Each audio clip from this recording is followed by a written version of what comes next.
Hello guys, what's up? John Gamboa here. I'm your content creator from John Gamboa TV. I'm back for my latest vlog or video.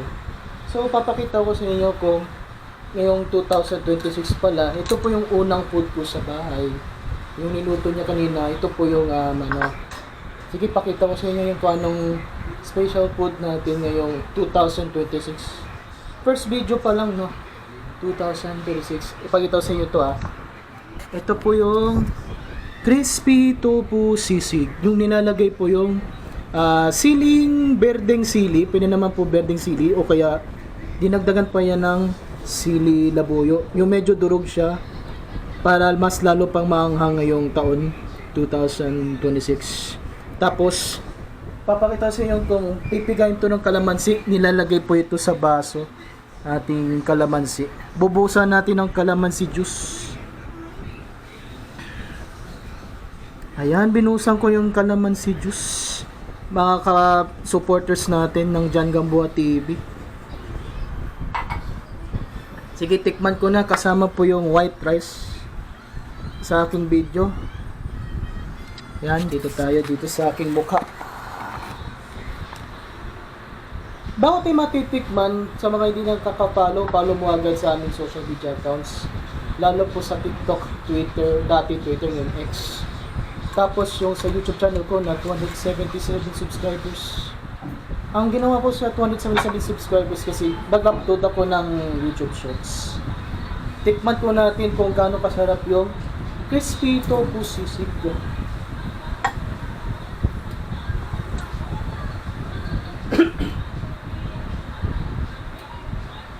Ito yung itsura nyo.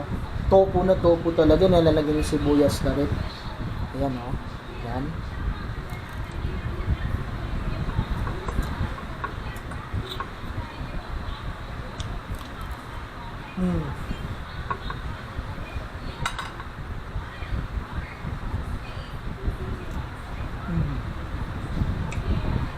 Masarap talaga yung crispy tofu sisig. Lalo-lalo kasi sa mga pumupunta po ng restaurant namin nung dati.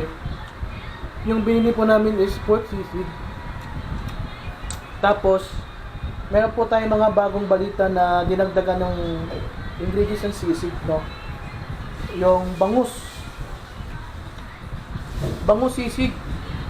Ang ginagawa kami sa bangus sisig, wala siyang tinik. Tinanggal yung tinik yung bangus. Tapos nilalagay po yung sibuyas, sili, mayonnaise, yun.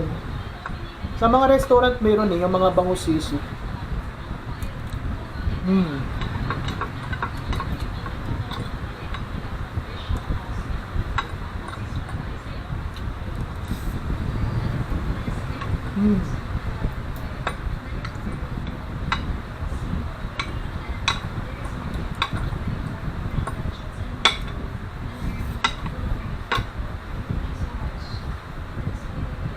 Harap talaga, no?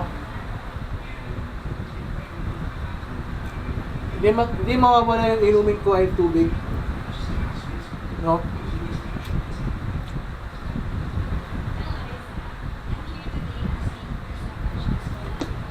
Iyan na importante yung tubig pag yung sa pagkain sa bunganga, no?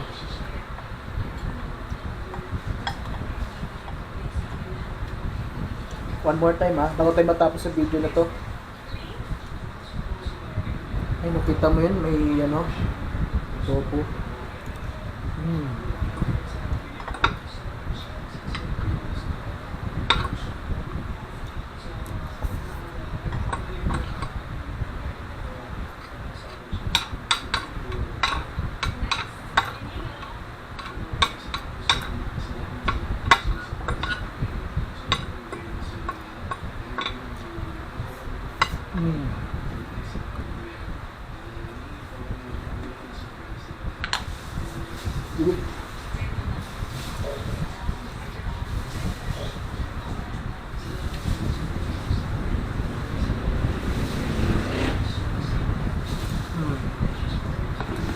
So yan. Natapos yung video ko about titikman ko yung crispy tofu sisig.